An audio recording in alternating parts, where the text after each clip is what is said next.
Hey there, sports history fan. This is Arnie Chapman of the Football History Dude podcast, and I'm stopping by this show real quick to tell you about a couple of cool giveaways that we have going on here at the network.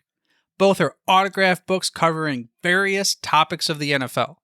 The first is The Point After: How One Resilient Kicker Learned There Is More to Life Than the NFL by ex-NFL kicker Sean Conley.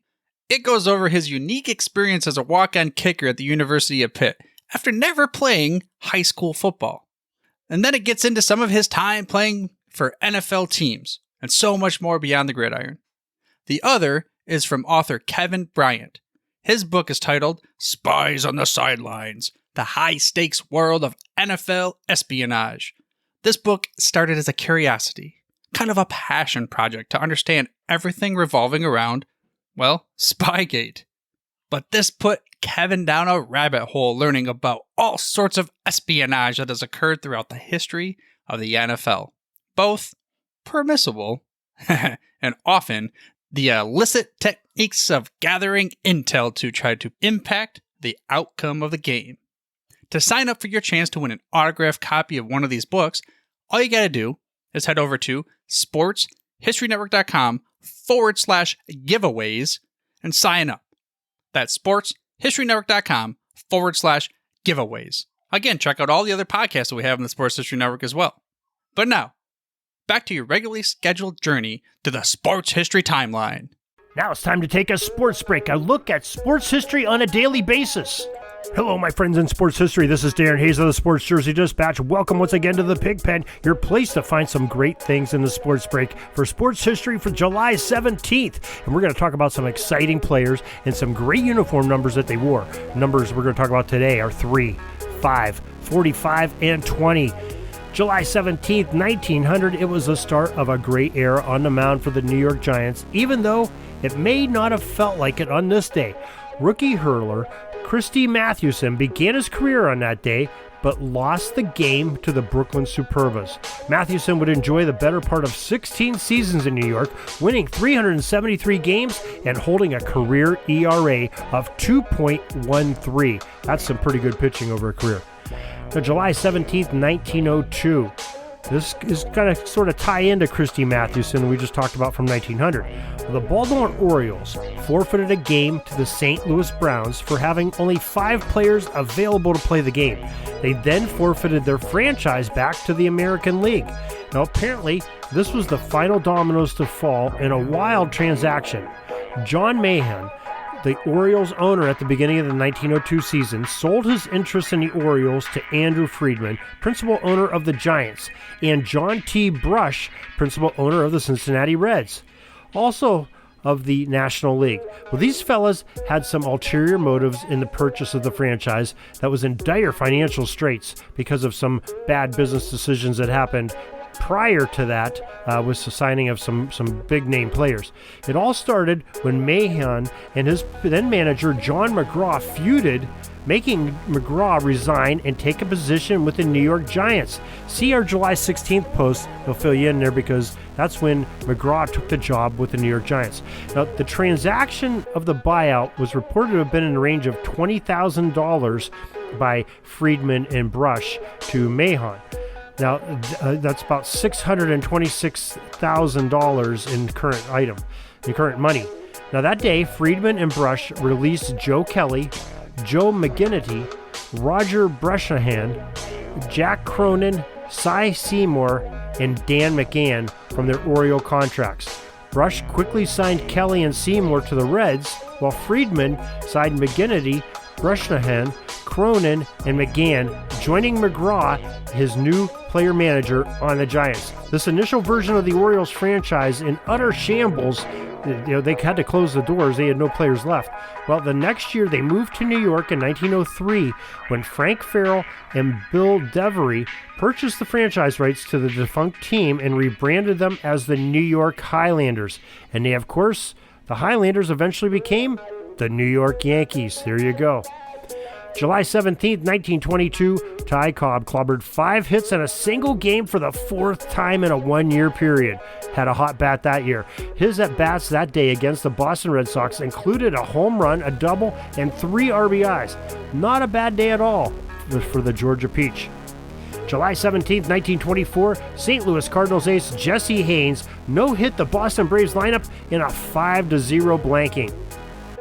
July 17th, 1925, Tris Speaker became the 5th Major League Baseball player to reach the 3,000 hit milestone. Speaker, who was playing for the Cleveland Indians, then led the American League with a .479 on-base percentage for that season of 1925. July 7th, 1934, the New York Yankees number 3, Babe Ruth, drew his 2,000th base on balls at the Cleveland Indians. Now, the great Bambino walked a grand total of 2,062 times in his 22-year career. Do the math on that. Nobody wanted to pitch to him. Now, July 17th, 1941, New York Yankees number 5, Joe DiMaggio's 56-game hitting streak that we talked about just a few days ago, it ended in Cleveland as the Indians kept him off the base pass at least through hits. Now, if you remember, we talked on July 16th, another mention back there where DiMaggio had 3 hits against the Indians that prior day. Well, they shut him down on the July 17th. He must have had a tired bat from all that swinging the day before. And July 17th, 1974, Bob Gibson, number 45 for the St. Louis Cardinals, became just the second pitcher to strike out 3,000 batters when he sat down Cesar Geronimo, number 20 of the Cincinnati Reds, to reach the MLB milestone of 3,000 strikeouts. So amazing history that's happened on July 17th, all in the baseball world that we discussed today.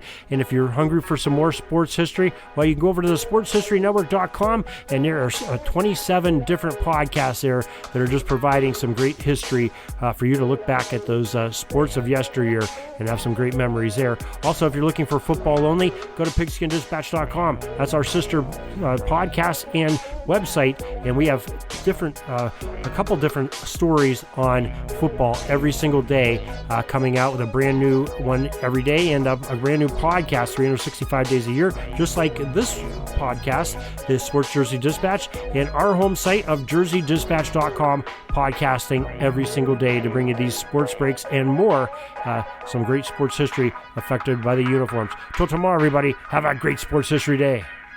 Sorry, but my pitching coach just called timeout and he's coming out to the mound. I think I'm going to get yanked for a reliever. We'll see you back tomorrow for some more great sports history on Sports Jersey Dispatch Podcast.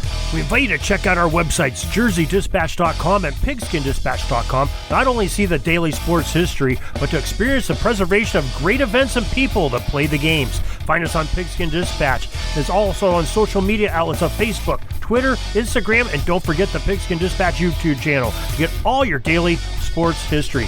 Pigskin Dispatch is happy to be associated with the Sports History Network, the sports headquarters of yesteryear, found at sportshistorynetwork.com. This podcast is part of the Sports History Network, your headquarters for the yesteryear of your favorite sport. You can learn more at sportshistorynetwork.com.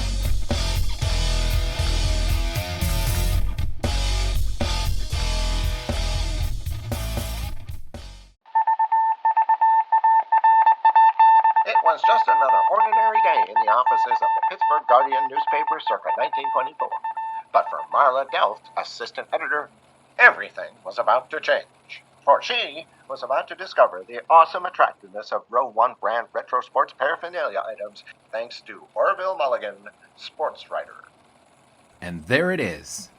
Wow, Orville, that's really the bee's knees. Isn't it just? A poster-sized replica of the actual 1909 World Series program cover. I can see that. But where did you get it? And where'd you get it framed?